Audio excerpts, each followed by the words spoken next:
गुरुदेव भगवान की जय। प्यारे कृष्ण कन्हैया लाल की जय।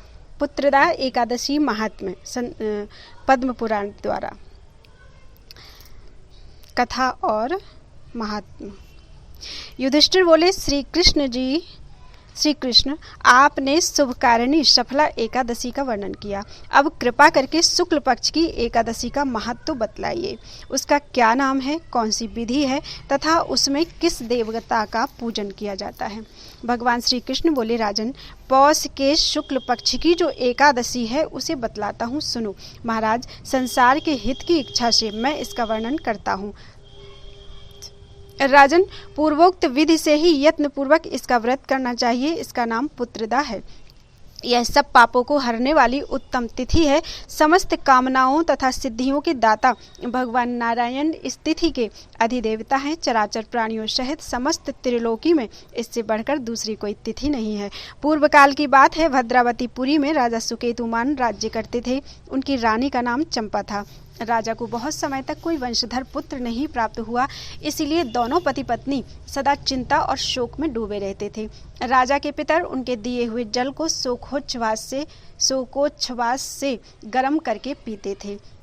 राजा के बाद और कोई ऐसा नहीं दिखाई देता था जो हम लोगों का तर्पण करेगा। यह सोच सोचकर पितर दुखी रहते थे। एक दिन राजा घोड़े पर सवार होकर गहन वन में चले गए। पुरोहित आदि किसी को भी इस बात का पता नहीं था। मृग और पक्षियों से सेवित उस सघन कानन में राजा भ्रमण करने लगे। मार्ग में कहीं सियार की बोली सुनाई पड़ती थी तो कहीं उल्लुओं की। जहाँ तहाँ रीछ और मृग दृष्टिगोचर हो रहे थे। इस प्रकार घूम घूम कर राजा वन की शोभा देख रहे थे। इतने में दोपहर हो गई। राजा को भूख और प्यास सताने लगी। वे जल की खोज में इधर उधर दौड़ने लगे। किसी पुण्य के प्रभाव से उन्हें एक उत्तम सरोवर दिखाई दिया, जिसके समीप मुनियों के बहुत से आश्रम थे।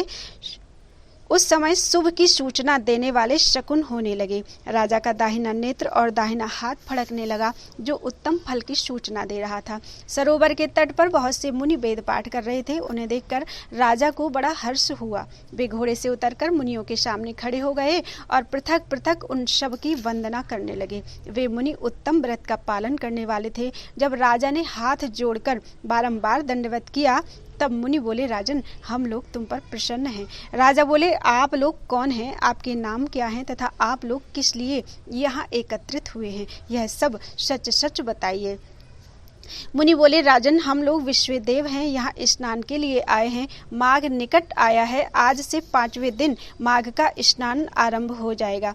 आज ही पुत्रदा नाम की एकादशी है, जो व्रत करने वाले मनुष्यों को पुत्र देती है। राजा ने कहा, विश्वदेवगण, यदि आप लोग प्रसन्न हैं तो मुझे पुत्र दीजिए। मुनि बोले, राजन, आज के ही दिन पुत्रदा नाम की एकादशी है। इसका व्रत बहुत विख्यात है। तुम आज इस उत्तम व्रत का पालन करो। महाराज, भगवान केशव के प्रसाद से तुम्हें अवश्य पुत्र प्राप्त होगा।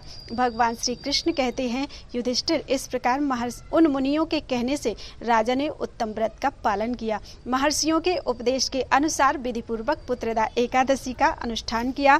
फिर द्वादशी को पालन करके मुनियों के चरणों में बारंबार मस्तक झुकाकर राजा अपने घर आए। तदनंतर रानी ने गर्भ धारण किया। प्रसव काल आने पर पुण्यकर्मा राजा को तेजस्वी पुत्र प्राप्त हुआ। जिसने अपने गुणों से पिता को संतुष्ट कर दिया, वह प्रजाओं का पालक हुआ। इसलिए राजन, पुत्रदा का उत्तम व्रत अवश्य करना चाहिए। मैंने लोगों के हित के लिए तुम्हारे सामने इसका वर्णन किया है। जो मनुष्य एकाग्र चित्त होकर पुत्रदा का व्रत करते हैं, वे इस लोक में पुत्र पाकर मृत्यु के पश्चात स्वर्गगामी होते हैं। इस महात्म्य को पढ़ने और सुनने से अग्निष्टोम यज्ञ का फल प्राप्त होता है। बोलो वृंदावन बिहारी लाल की जय।